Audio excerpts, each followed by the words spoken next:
بسم اللہ الرحمن الرحیم۔ السلام علیکم ورحمۃ اللہ وبرکاتہ۔ معزز سامعین، آج کا ہمارا موضوع وہ ہے دماغی صحت کے متعلق غم اور پریشانیوں کا علاج۔ اس کے متعلق آج ہم بات کریں گے اور حدیث مبارکہ سننے اور سمجھنے کی کوشش کریں گے انشاءاللہ۔ اسلام نہ صرف جسمانی بلکہ ذہنی اور روحانی صحت کے لیے بھی مکمل رہنمائی فراہم کرتا ہے۔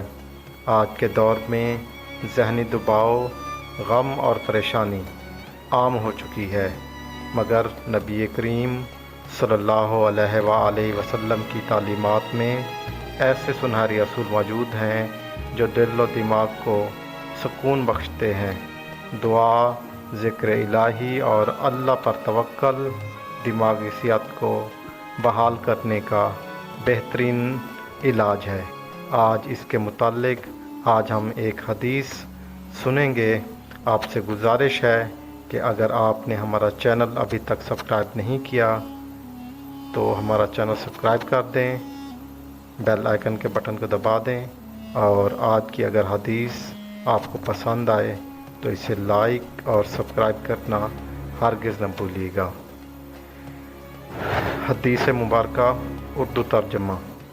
حضرت ابن عباس رضی اللہ تعالیٰ عنہ سے روایت ہے کہ رسول اللہ صلی اللہ علیہ وآلہ وسلم نے مصیبت کے وقت یہ دعا پڑھتے تھے: اللہ کے سوا کوئی معبود نہیں، وہ عظیم اور بردبار ہے، اس کے سوا کوئی معبود نہیں، وہ عرش عظیم کا رب ہے، اللہ کے سوا کوئی معبود نہیں، وہ آسمانوں اور زمین کا رب ہے اور عرش کریم کا مالک ہے۔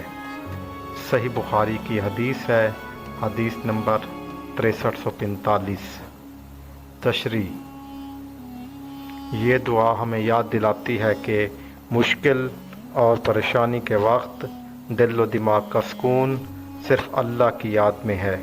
دماغی دباؤ، غم یا فکروں سے نجات کے لیے ضروری ہے کہ ہم اللہ پر مکمل بھروسہ کریں اور اللہ کی قدرت کو یاد رکھیں۔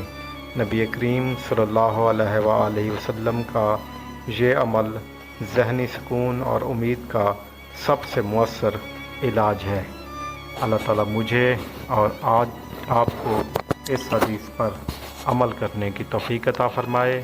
آپ سے ایک بار دوبارہ گزارش ہے کہ اگر آپ نے ہمارا چینل سبسکرائب نہیں کیا تو ہمارا چینل سبسکرائب کر دیں، بیل آئیکن کے بٹن کو دبا دیں، اور اگر آج کی حدیث آپ کو پسند آئی ہے تو اسے لائک اور شیئر کرنا ہرگز نہ بھولیے گا۔ جزاک اللہ۔ اللہ حافظ۔